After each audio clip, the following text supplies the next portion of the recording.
Pochettino's first January camp. The roster is out. Of the 24 players that are in camp, 23 come from MLS rosters representing 15 MLS clubs. 8 players are former U.S. Youth Internationals. 7 players are in their first U.S. Men's National Team camp.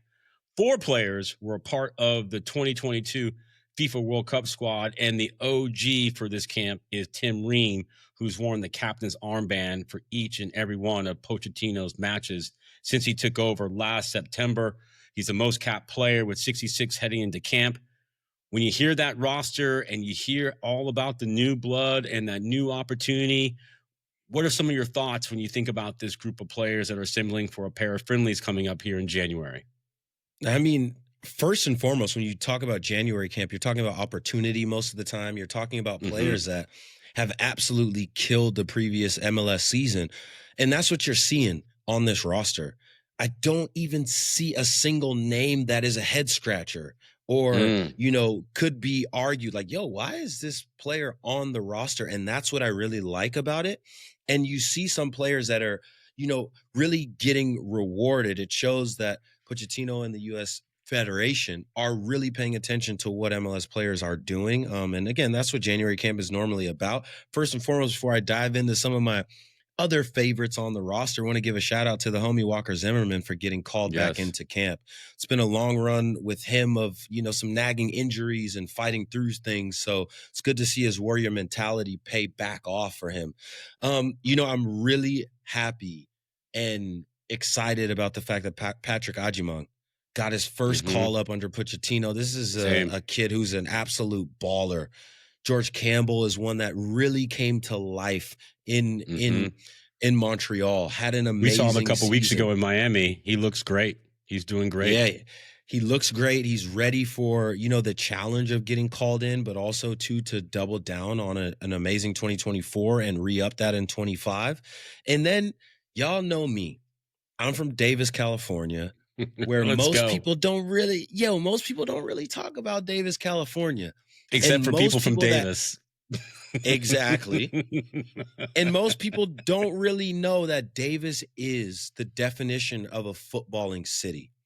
And for that, I got to give a huge shout out to Max Arfsten, a UC Davis former player who played under, an amazing program there where Dwayne Schaefer has been doing amazing things for multiple decades on end. So it's a huge, accomplishment for the city of Davis, the UC Davis program, and of course, a huge accomplishment for the Columbus Crew, but most importantly, a huge accomplishment for Max Arfsten for getting his first call up under Pochettino.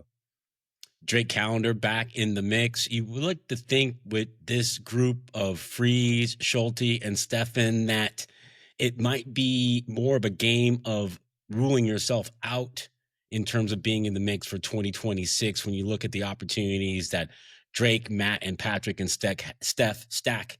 If you look at the opportunities that Drake, Matt, Patrick, and Zach have, clearly we know Matt Taylor is going to be in the mix, and we feel like out of this group could become the number 2 or number 3. So it'll be interesting to see how that shakes out. You mentioned the homie Walker Zimmerman.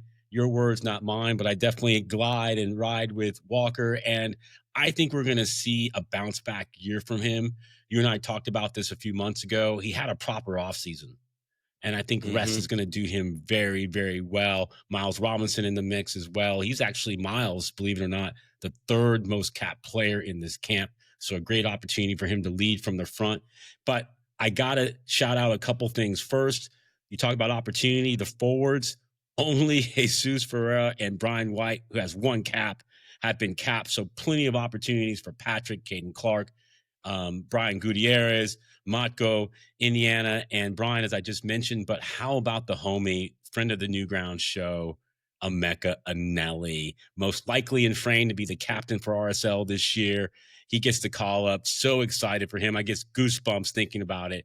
You talk about the pathway. We had him on the show earlier in the year. Congratulations to Emeka on the first of what we hope to be many, many call-ups. Completely well-deserved. He completely blossomed in 2024. And, he's a player that really exemplifies putting one foot in front of the other, being a professional, believing in yourself, playing within the system that your club plays. And of course, since he plays the same position as his manager in Pablo Mastroeni, he has been able to learn probably at a faster and a higher clip than other players, because when you play the same position as your manager, they can give you those little tidbits, those nuggets that really take your game from all right to dope to bomb to great to amazing. So I'm really, really excited to see what he continues to do with these opportunities that are very difficult to obtain. So shout out to the homie for earning his first call up, and well deserved. And you know what's going to help him out too? He can also play right back. I think that versatility, when you start splitting hairs at the end of the roster, I look for that to be something that could be a point of differentiation for Emeka. But congratulations to those 24 players. Matches against Venezuela and Costa Rica coming up to end the month of January. Take a look, I'm shining. Moonwalk, keep both feet gliding. I'm up now, great timing. When I was down, was you riding for me? When I was down, was you riding for me? Was you riding for me?